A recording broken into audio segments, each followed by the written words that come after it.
¿Qué tal, compañeros médicos homeópatas y estudiantes de homeopatía? ¿Cómo están ustedes? Espero que bien. Quiero comentarles así con mucha rapidez, por el tiempo que es muy importante, cómo empieza todo este asunto del repertorio.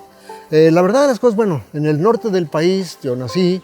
y siempre tuve así como una especial inclinación hacia el conocimiento. Y yo pensé que la física y las matemáticas sería lo más obvio, lo más indicado para entender los fenómenos del universo, y efectivamente así fue.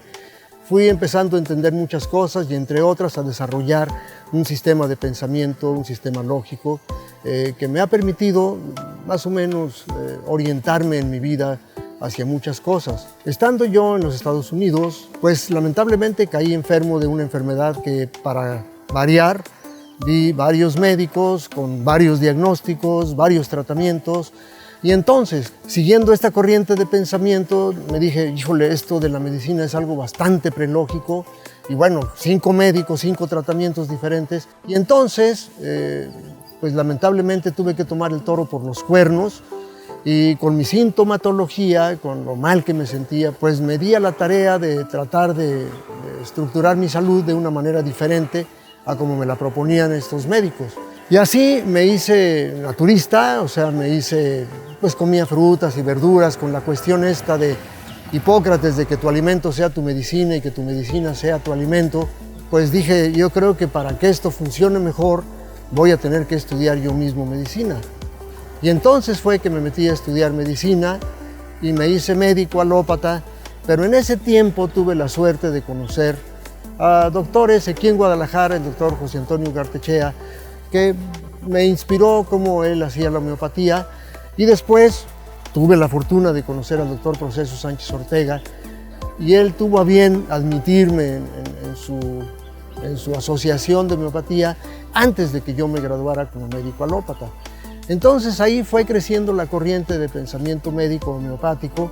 y con este desarrollo de pensamiento lógico me encontré con que efectivamente la medicina sí es una medicina científica, y aunque muchos, como el estrés y como la ciencia, los mencionan como si supieran de qué se trata, y me doy cuenta lamentablemente que sobre todo muchas personas de estas que son así muy entusiastas de las cosas muy tradicionales, pues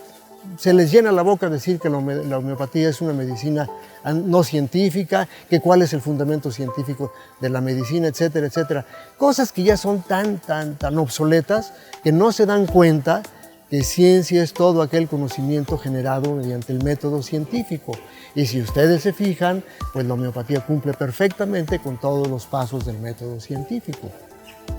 Independientemente de eso, la homeopatía está reputada por ser la medicina de la experiencia, es decir, como la física, a través de los fenómenos naturales, uno va formulando determinados principios, determinadas teorías y determinadas leyes. Así funciona la física, así funciona la química, así funciona la biología y así funciona la homeopatía. A diferencia de otras corrientes de pensamiento, nosotros no nos basamos en lo que dijo fulanito, lo que dijo perenganito, lo que dijo sultanito, o que un determinado experimento en un laboratorio con un animal y ya lo tomamos como cierto. No, aquí vemos cómo se comporta la enfermedad o cómo se comportan los enfermos ante un determinado fenómeno llamado enfermedad, y vemos cómo se comportan los hombres sanos y establecemos esa diferencia. Cuando establecemos esa diferencia, entonces tenemos claramente unos síntomas que nos van a permitir entender a este enfermo. Y si entendemos que la homeopatía se basa precisamente en la ley de los semejantes de los síntomas del enfermo a los síntomas de la lista de medicamentos que experimentamos en el hombre sano, para saber exactamente cuáles son, como decía el doctor Hahnemann, las virtudes curativas de cada uno de los medicamentos, y así poder establecer esta relación indispensable de similitud, porque se ha visto a través de más de 2000 años que justamente cuando se cumple esta relación de similitud es cuando el enfermo puede ver de vuelta la salud. Y entonces, por eso he dedicado casi 40 años de mi vida al estudio de las leyes naturales que rigen la salud y de la enfermedad. No me baso en los libros de medicina interna, no me baso en estas cosas que todos los médicos se basan, aunque los he leído y aunque, modestia aparte, saqué el primer lugar en la universidad cuando estudié como médico. Los entiendo perfectamente, pero hay cosas mucho más importantes, que es entender al enfermo, ver cómo se está comportando el enfermo, cómo es ahora su modo de ser, porque justamente la enfermedad nos imprime un modo de ser. Yo podría haber sido un individuo muy apacible, muy tranquilo, pero ante un dolor crónico, vamos a decirlo, de la garganta, por así decir, hombre, pues me molesto y ahora resulta que cualquier cosa que me lleva a la contra, me pongo muy irritable, me pongo triste porque ya no puedo yo comunicarme con los demás como quisiera por la ronquera, por la disfonía, por la dificultad que tengo para emitir la voz, etcétera, etcétera. Entonces mi modo de ser cambió por completo y ahora yo tengo que basarme en este nuevo modo de ser para ver cómo puedo devolver la salud a mi enfermo. Por esa misma razón, dándome cuenta de la dificultad que implica la selección de un medicamento bien indicado, entonces me di a la tarea de elaborar un repertorio para yo tener la certeza en mis consultas. Y entonces ahora he decidido,